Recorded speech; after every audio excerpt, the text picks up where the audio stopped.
Bismillahirrahmanirrahim.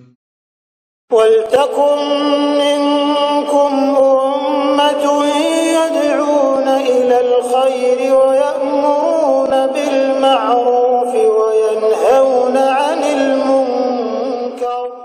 Assalamualaikum warahmatullahi wabarakatuh. Hukum menabur bunga di atas kuburan. Kalau biasa tempat minuman keras, kita segera protes, itu tidak sesuai syariat. Kalau ada tempat judi, kita protes. Ini ada kuburan, baru orang tembok, tulis nama, kemudian tanami tanaman di atasnya. Ya, tanami tanaman di atasnya. Ya, mungkin sebentar beberapa contoh-contoh kita akan lihat. Ya, bahkan sudah biasa diupacarakan oleh negara, oleh militer, dan tidak sedikit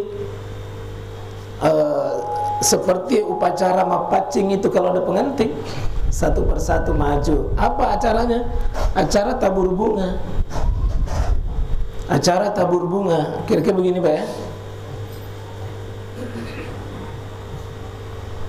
Secara resmi. Jadi seolah-olah itu menjadi pembenaran. Kita berharap di Tajidul Iman yang begini tidak ada.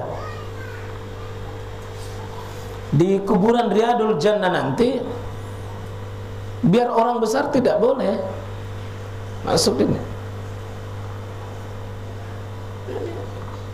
Tabur bunga. Ya, yang diuntungkan ini penjual bunga. Dan sebentar ini diambil lagi. Kalau kita sudah pulang, diambil itu bunganya kembali. Nah, cuci.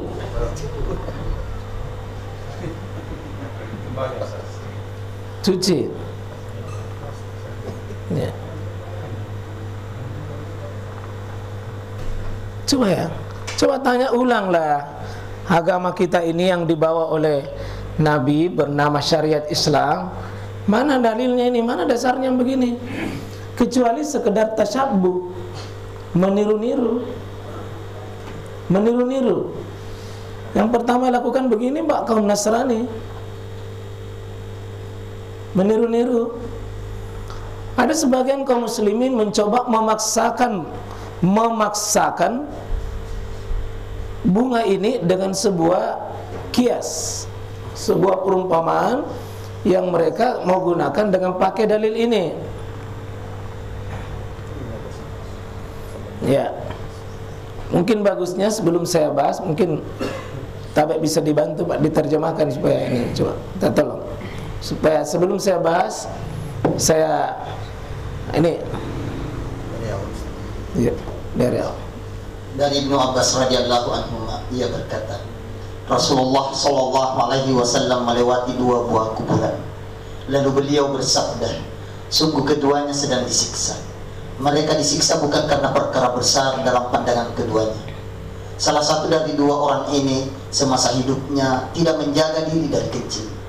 Sedangkan yang satunya lagi, dia keliling menebar namimah.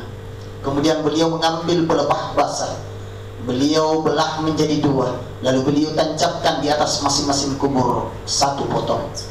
Para sahabat bertanya, wahai Rasulullah, mengapa Rasul melakukan ini? Beliau menjawab, semoga mereka diringankan siksanya selama keduanya belum kering. Ini hadis yang akan kita coba syarah perkara. Hadis inilah yang nanti akan keluar banyak syubhat, banyak kesamaran,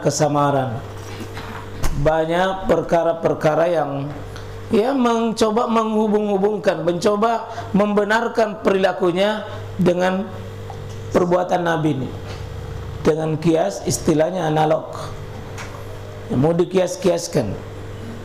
Yang inilah yang ini riwayat Imam Muslim ya, ini Sahih Imam Muslim, dan banyak redaksi yang sama, hadis Bukhari banyak, An-Nasai banyak, At-Tirmizi ada. Kita akan lihat nanti syawahid-syawahidnya kalau sempat. Kita mulai dari sini. Ini Bani Abbas, ini dari Ibnu Abbas, maksudnya putranya Abbas. putranya Abbas. Ya, putranya Abbas. Namanya Abdullah. Jadi Abdullah namanya putranya Abbas. Abbas ini pamannya Nabi. Jadi Abdullah ibnu Abbas itu sepupu satu kali dengan Nabi, dari bapaknya dan juga dari ibunya Maimunah. Yang kita ketahui, Abdullah ibnu Abbas ini masih kecil bermalam di rumahnya Nabi. Sampai perbendaharaan hadis ada sama dirinya 1660 hadis di usia kurang lebih sekitar 9 tahun. Sudah hafal 1660 hadis. Masih umurnya kelas 3 SD, Pak. Jadi kalau kelas 5 SD sudah berapa itu? Jadi kalau sudah SMP sudah berapa? Sudah SMA berapa? Lebih-lebih kalau seperti umurnya bapak-bapak ini ya sudah lumayan hadisnya bapak itu. Ya, insyaallah. Ibnu Abbas, ya, Ibnu Abbas 1660 hadis, usia kelas 3 SD. Ya, karena waktu itu Pak belum ada corona sehingga metode belajarnya bukan online melalui Zoom. Sekarang apa pun ada apa itu anak kalau melalui begitu.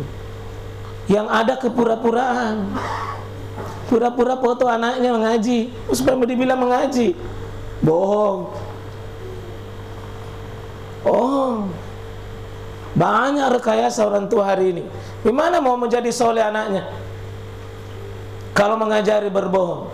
Ilmunya tidak akan berkah karena niatnya untuk dapat nilai. Sehingga banyak sekali Pak, wah luar biasa. Di tengah corona ini hebat nilai rapornya Nana. Rata-rata 9 Pak. Tena iseng. Bagus nilainya. Karena ibunya yang sekolah, bapaknya yang sekolah. Bagus kerjasamanya dengan gurunya. Sering baku telepon. Anak-anak, hai, jauh Pak. Jauh. 3 tahun ke depan kalau begini modelnya anak kita, lihat nanti pengaruhnya Pak. Haus, kering dari nilai-nilai kebaikan. Dan itu yang akan menjadi musuh bapaknya, musuh ibunya, musuh hidup. Karena sebuah makhluk yang potensinya fujuraha wa taqwaha, ada potensi berbuat dosa itu Pak besar sekali bagi manusia kalau tidak diisi dengan iman. Besar sekali Pak. Lebih potensi daripada makhluk manapun. Kalau ini gagal diisi kebaikan, tunggu kerusakan besar. Ini ledakan akibatnya nanti ini Pak, coba lihat. Dahsyat. Kita belajar dari Ibnu Abbas ya. Qol, dia berkata, berarti ini ilmu Pak. Perkataannya Abdullah Ibnu Abbas, ini ilmu bagi dia. Ilmu itu ya, berapa besar tersambung otak kita dengan Nabi, itu ilmu. Ya, semua berita tentang Nabi itu ilmu. Semua berita tentang Quran itu ilmu. Coba lihat, qal, perkataannya Abdullah Ibnu Abbas, marran Nabiyu sallallahu alaihi wasallam, bahwa Nabi pernah lewat sallallahu alaihi wasallam. Ini atas ilmunya Abdullah Ibnu Abbas. Dia lihat itu Nabi mau lewat di pekuburan. Dan ini bikabrain, 2 kubur, 2 lubang maksud itu. 2 lubang pekuburan. Bikabrain, 2 kubur. Di Nabi lewat. Maksudnya itu bukan melewati di atasnya, melewati di sampingnya. Nah, ternyata sering Nabi itu Pak lewat di atas kuburan, di dekat kuburan, lalu kadang beliau mendengar orang yang disiksa di kuburan. Kadang tunggangannya Nabi itu yang lari pontang-panting, tidak mau mendekat ke arah kuburan. Ternyata makhluk lain Pak mendengar ada kehidupan di dalam kubur itu. Jadi ada kehidupan Pak. Dan syukur alhamdulillah kita tidak dengar. Saya seandainya dengar ke orang disiksa di kuburan Pak, tidak ada yang bisa makan. tidak ada yang bisa minum dan tidak ada yang bisa tidur. Kedahsyatnya itu. Sehingga dalam banyak riwayat anjing pun menggonggong, salah satu maknanya adalah dia mendengar orang yang disiksa dalam kuburan, lalu dia menggonggong. Salah satu maknanya, saya bersyukur jadi anjing, karena anjing tidak disuruh beribadah, akhirnya tidak disiksa. Daripada disiksa sebagaimana orang disiksa di kubur, maka anjing bersyukur jadi anjing. Apa kata anjing? Lebih baik saya jadi anjing daripada manusia seperti itu disiksa. Cuma jangkit bilang sama nanti, anjing lebih baik daripada kamu. Jangan, Pak. Tapi itu kita bisa pahami betapa hinanya itu.